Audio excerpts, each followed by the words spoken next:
बिहार में भय का वातावरण बनाया जा रहा है। बिहार एक बार फिर से जंगल राज की ओर लौट रहा है, ये कहना है संजय जायसवाल का। तो क्या पूरे बिहार के लोग डरे और सहमे हुए हैं? आखिर बीजेपी हर वक्त ऐसा क्यों आरोप लगाती रहती है? पूरी बात आपको समझाएंगे और बताएंगे। उसके पहले नमस्कार, न्यूज हाट देख रहे हैं आप, मैं हूं राकेश। बिहार के लॉ एंड ऑर्डर पर बीजेपी बहुत ही बड़ा प्रश्न चिन्ह खड़ा कर रही है। बिहार में बढ़ते हत्याओं का दौर, अपराधियों की हनक और बिगड़ते हालात पर बीजेपी के प्रदेश अध्यक्ष संजय जायसवाल ने नीतीश और तेजस्वी के नेतृत्व वाली महागठबंधन की सरकार पर बड़ा हमला किया। दरअसल बिहार के आरा में सोमवार की देर शाम उस वक्त हड़कंप मच गया जब एक रिटायर्ड प्रोफेसर दंपत्ति की शव उसके घर में ही से बरामद किया गया। घटना शहर के सबसे पॉश इलाका माने जाने वाले नवादा थाना क्षेत्र के कतीरा मोहल्ले की है। प्रोफेसर भारतीय जनता पार्टी से भी जुड़े रहे हैं। मृत दंपत्ति के शरीर पर कई जगह चोट के निशान भी मिले हैं, जिससे यह अंदाजा लगाया जा रहा है कि शातिर हत्यारों द्वारा पहले उनके सिर पर किसी चीज से हमला किया गया और फिर धारदार हथियार से उनकी हत्या कर दी गई। इस पर राजनीतिक बयानबाजी बिहार में काफी तेज हो गई है। नीतीश और तेजस्वी की सरकार को किस तरह जंगल राज वाली सरकार बीजेपी बता रही है, सुन लीजिए उन्हीं के बयान को। आरा में प्रोफेसर महेंद्र सिंह जी और उनकी पत्नी की नृशंस हत्या कर दी जाती है। पुलिस मुख्यालय पटना के सामने छात्र को गोली से भून दिया जाता है। स्वर्ण व्यवसायी के घर को पूरा लूट लिया जाता है।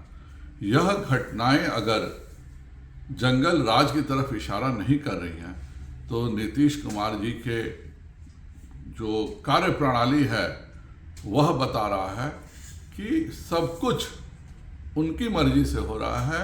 आज पूरे बिहार में भय का वातावरण बनाया जा रहा है। वह चाहते हैं कि जिस तरह से 90 से 2005 में बिहार की जनता भय के कारण बूथों पर नहीं जाती थी, उस तरह का वातावरण तैयार करने का प्रयास महागठबंधन के द्वारा हो रहा है। तो बिहार में विधि व्यवस्था का अंदाजा इसी से लगाया जा सकता है कि पूर्व केंद्रीय मंत्री और जेडीयू के संसदीय बोर्ड के राष्ट्रीय अध्यक्ष उपेंद्र कुशवाहा के काफिले पर आरा के जगदीशपुर में ही पत्थर से हमला किया जाता है।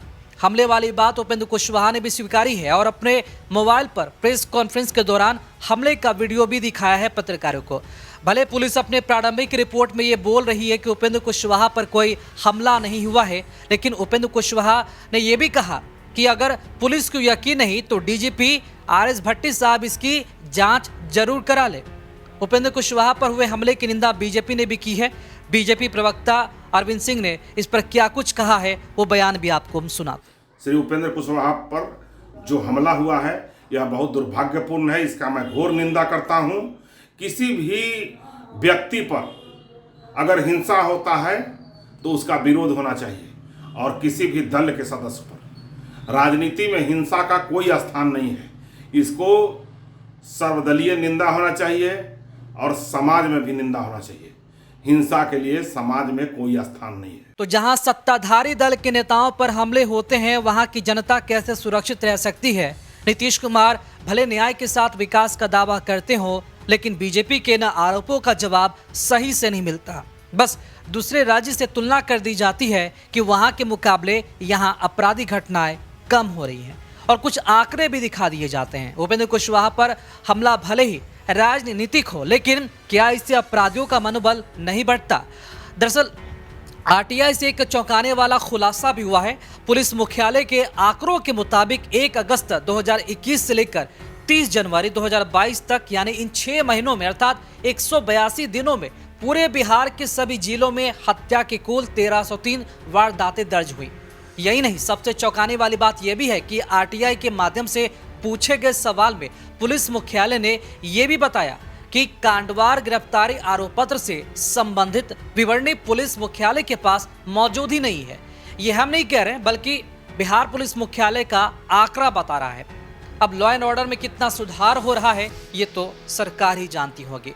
फिलहाल देश और दुनिया और बिहार की तमाम राजनीतिक खबरों में अपडेट बने रहने के लिए देखते रहिए न्यूज हाट। नमस्कार।